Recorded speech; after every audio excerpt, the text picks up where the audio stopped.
हाँ जी, नमस्कार।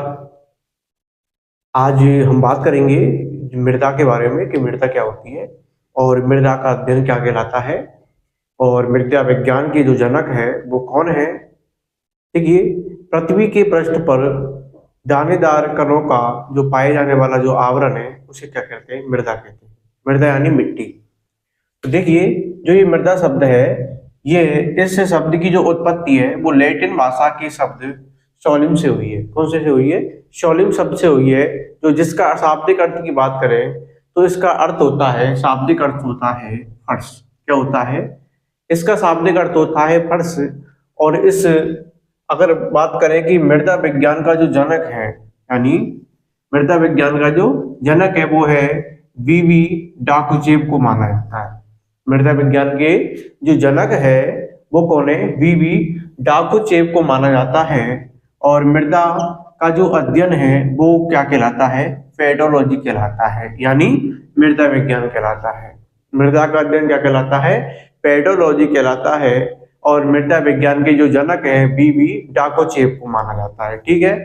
मृदा, सबसे पहले ध्यान रखिए, मृदा लैटिन भाषा का शब्द है, सॉलिड से बना है जिसका अर्थ होता है फर्श। और मृदा विज्ञान के जनक है वीवी डाकोचेव को माना जाता है। मृदा का अध्ययन क्या कहलाता है? पेडोलॉजी कहलाता है। अगर आपसे पूछे मृदा निर्माण की प्रक्रिया क्या कहलाती है तो पेडोजेनेसिस कहलाती है। क्या कहलाती है? पेडोजेनेसिस कहलाती है। किसकी? मृदा विज्ञान की प्रक्रिया के बारे में बात करें, मृदा विज्ञान की जो प्रक्रिया है पेडोजेनेसिस कहलाती है। हम विश्व जो मृदा दिवस है, हमें विश्व जो मृदा दिवस है वो मनाते हैं कब? 5 दिसंबर को। आपसे पूछा जाए कि विश्व मृदा दिवस कब मनाया जाता है तो ध्यान रखिएगा 5 दिसंबर को विश्व मृदा दिवस मनाया जाता है। आपसे पूछे कि भारतीय जो मृदा जो संस्थान है वो कहाँ पर है तो आप ध्यान रखिएगा भारतीय जो मृदा संस्थान है वो कहाँ पर है? भोपाल के अंदर है। और भोपाल आपका कहाँ पर है? मध्य प्रदेश के अंदर है। ठीक है। अगला ध्यान रखिएगा, अगला ध्यान रखिएगा आप लोग कि मृदा के घटक। तो मृदा के कितने घटक होते हैं? तो मृदा के घटक होते हैं कितने? 4। जिसमें है आपका खनिज, सबसे पहला है खनिज, उसके बाद है जैव पदार्थ। पहला है खनिज, दूसरा है जैव पदार्थ, और नंबर 3 है जल, और नंबर 4 क्या है? वायु। ये क्या है? मृदा के क्या है? घटक है। आपसे पूछा जाए कि निम्नलिखित में से मृदा के घटक नहीं है ना, तो ये 4 आपके सामने तो है और एक कोई आपको नहीं दे देगा। ठीक है, तो उसमें से आप ध्यान रखिएगा। सबसे पहले ध्यान रखिएगा मृदा की उत्पत्ति, शब्द की उत्पत्ति लैटिन भाषा की शॉलिम शब्द हुई है जिसका अर्थ होता है फर्श।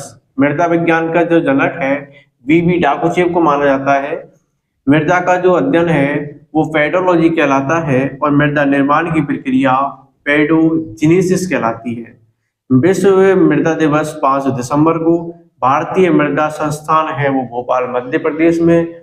मृदा के जो घटक हैं वो 4 हैं, खनिज, जैव पदार्थ, जल, वायु। ये क्या है? मृदा के क्या है? ये घटक हैं। ठीक है। उसके बाद हम आगे बात करते हैं इनके।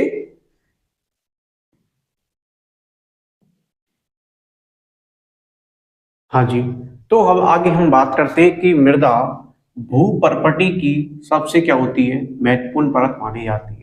यानी भूपृष्ठ की क्या है ये महत्वपूर्ण परत के नाम से इसे जाना जाता है। सबसे महत्वपूर्ण परत है किसकी? भूपर्पटी की। मृदा निर्माण को प्रभावित करने वाले कारक, जिसको कि मिट्टी है, यानी इस मृदा को प्रभावित करने वाले जो कारक हैं वो कौन कौन से हैं?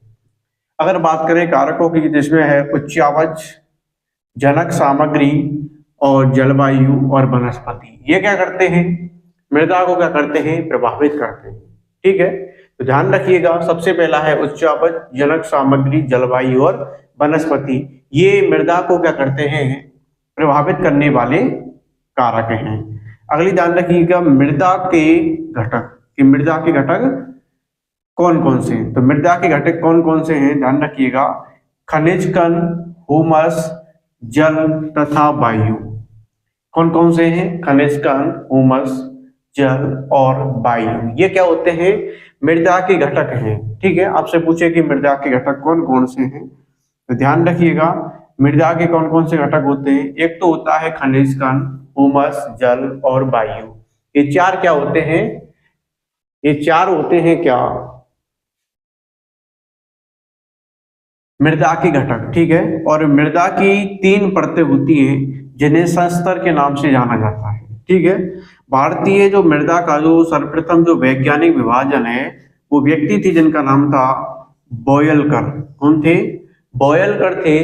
और बॉयलकर के द्वारा इस मृदा का क्या किया गया था? सर्वप्रथम वैज्ञानिक विभाजन, यानी इस मृदा को इन्होंने 4 भागों में क्या किया था? विभाजन किया था। उनका नाम था बॉयलकर। जिसमें पहला कहा इन्होंने जलोढ़ मृदा, रेगर मृदा, लाल मृदा और लैटेराइट मृदा। यानी इस मृदा का सर्वप्रथम पूछे आपसे वैज्ञानिक विभाजन किसके द्वारा किया गया, तो ध्यान रखिएगा बॉयलकर के द्वारा। कितने भागों में? 4 भागों में, ठीक है।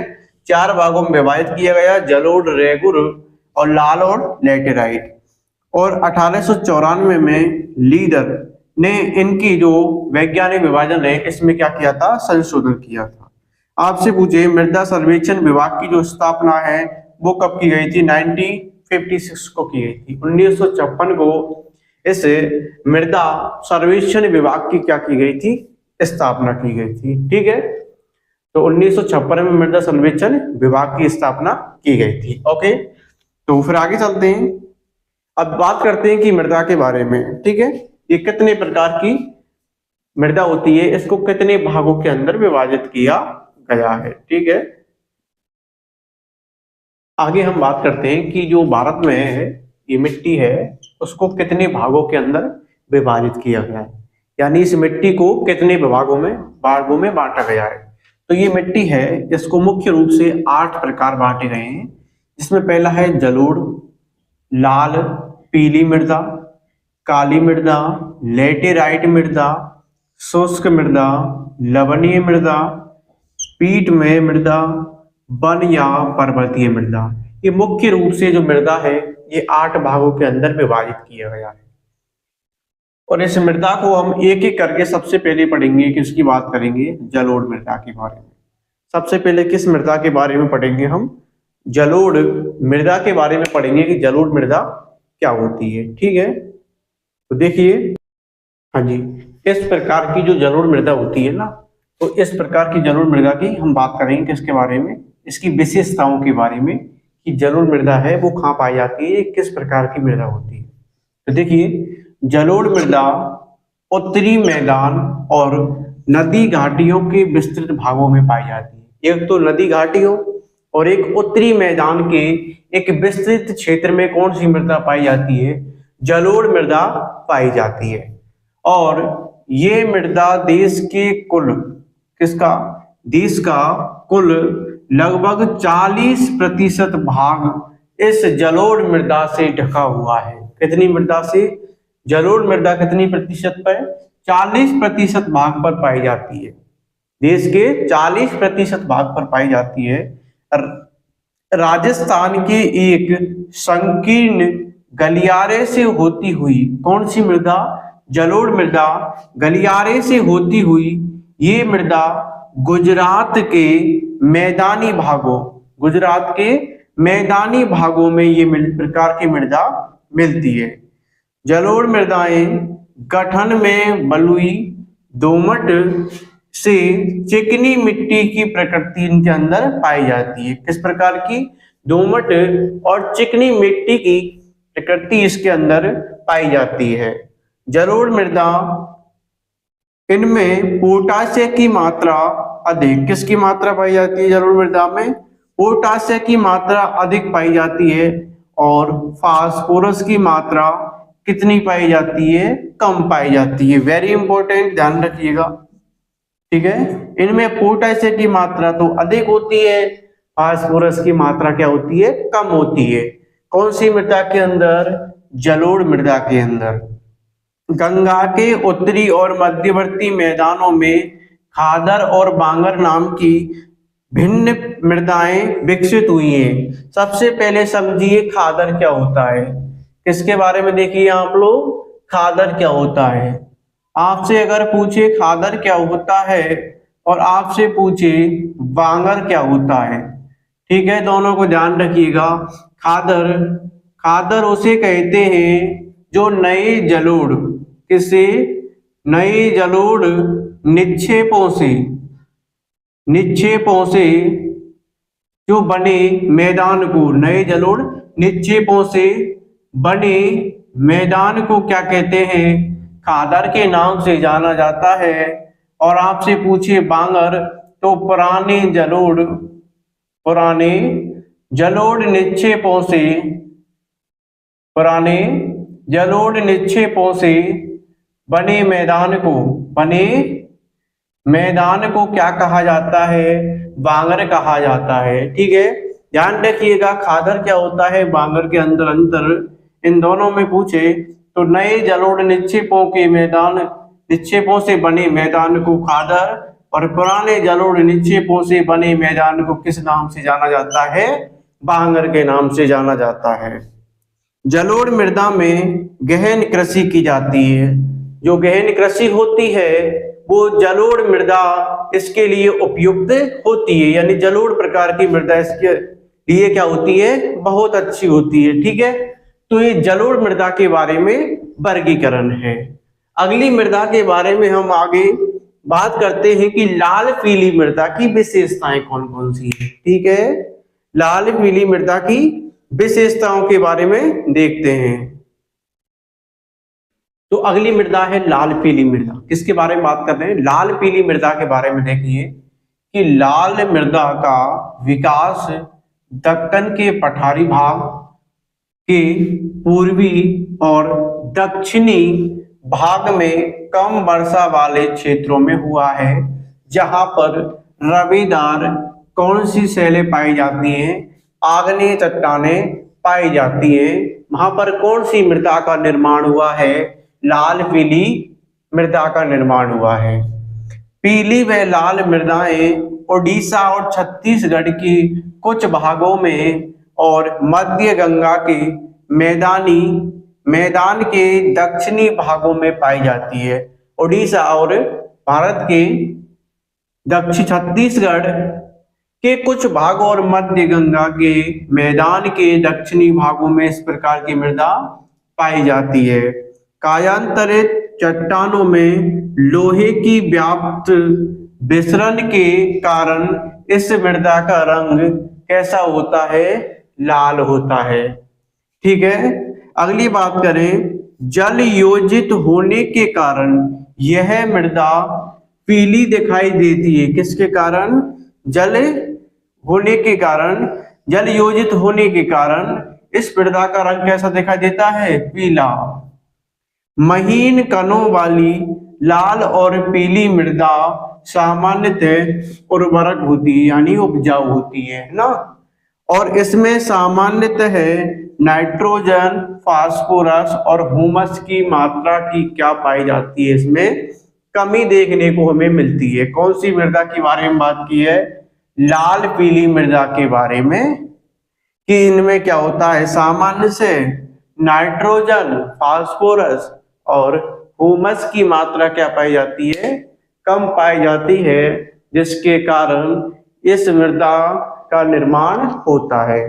तो कौन सी मृदा हो गई ये आपकी मृदा हो गई लाल पीली मृदा हो गई। ठीक है, अगली बात करेंगे हमें काली मृदा के बारे में। ठीक है,